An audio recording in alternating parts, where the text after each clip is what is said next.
आरोप नहीं लगा रहे हैं, लेकिन हाँ हमारा एक आरोप ये जरूर आरोप है कि हम तो अभी तक 20 दिन हो गया, रिपोर्ट नहीं मिला कि क्या हुआ हमारे संगीता मिश्रा के केस में क्या हो रहा है, कुछ नहीं मिला अभी तक। और 7 दिन तक का उधर जो था 7 दिन तक बीच में क्या हुआ उसको उसी से पता चलेगा, सीसीटीवी फुटेज से ही मालूम होगा कि क्या किए डॉक्टर, किस तरह से व्यवहार किए। लड़की से धमकियों को मिलने भी नहीं दिए, एक दिन भी नहीं मिलने दिए, उनसे बात भी नहीं करने दिए कि क्या हुआ है। पहले बात हुई थी तो कुछ लोग कहे कमिश्नर साहब, डीएम साहब कि कोरोना की वजह से लेट हो रहा है पंडित जी, तो कोरोना की वजह से सब लोग आ नहीं रहे हैं, डॉक्टर्स नहीं आ रहे हैं, और जिनको हमने सौंपा है वो लोग थोड़ा देर हो रहा है, इसके लिए कोई चिंता मत करिएगा, रिपोर्ट आपको मिल जाएगा। और हमारा तो यही मांग है सबसे कि भाई कमिश्नर साहब से कहे, डीएम साहब से कहे कि जल्दी से जल्दी रिपोर्ट दे दीजिए कि क्या हुआ लड़की के बारे में। अभी तक हालांकि लोग प्रयास कर रहे हैं लेकिन अभी तक पूरा नहीं हुआ, तो क्या कारण है ये जानना चाहते हैं। और अभी मोदी जी से भी कहेंगे, जोगी जी से भी कहेंगे कि हमको वो फुटेज दिलाने का कोशिश करें कि क्या हुआ हमारे सीसीटीवी फुटेज में। सरकार से क्या मांग करेंगे आप?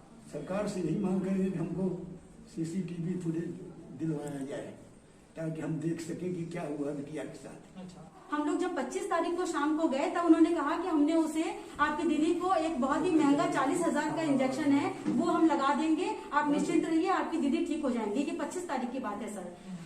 तभी उनकी पत्नी आई और उन्होंने कहा कि अरे नहीं रोइए मत, हमने उनको इंजेक्शन लगा दिया है 40,000 वाला, बल्कि अब एक 35,000 का इंजेक्शन और लगाने वाले हैं और उससे वो ठीक हो जाएंगी। बहुत जल्दी हम आपको गुड न्यूज देंगे, आप उन्हें लेके जाएंगे। तभी उनके चेस्ट फिजिशियन आते हैं और कहते हैं कि नहीं उनकी हालत तो ठीक नहीं है, हम उन्हें बीएचयू रेफर करेंगे। आप खुद सोचिए, एक ही हॉस्पिटल में 3 लोग 3 अलग अलग तरह की बातें कर रहे हैं। हम क्या थे उनको एडमिट करने के लिए, दीदी अपने पैरों पे चल के एडमिट हुई थी, इतनी सीरियस कंडीशन नहीं थी उनकी, उन्हें सिर्फ वॉमिटिंग हो रहा था। उनका ठीक है, उनका ऑक्सीजन लेवल भी 80-85 चल रहा था, लेकिन उन्होंने कहा कि अगर 3 दिन बीत जाते हैं तो वो बिल्कुल ठीक रहेंगी, हम लोग स्थिति हमारे कंट्रोल में आ जाएगी।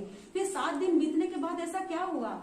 क्या वो इस बात से नाराज हो गए कि हम लोगों ने डीएम साहब से रिक्वेस्ट की या हम लोगों ने प्रधानमंत्री साहब से ये मांग की कि हमारी एक बार बात करा दीजिए? एक इंसानियत के नाते आप सोचिए, मानवता के हिसाब से क्या हम परिवार वालों का हक नहीं बनता कि 7 दिन में एक बार अपनी दीदी की शक्ल देखें, उनसे बात करें, क्या क्या चल रहा होगा उनके दिमाग में, वो कुछ कहना चाहती होंगी 7 दिन तक। मेरी जगह आपकी बहन हो सकती थी, आपकी बेटी हो सकती थी।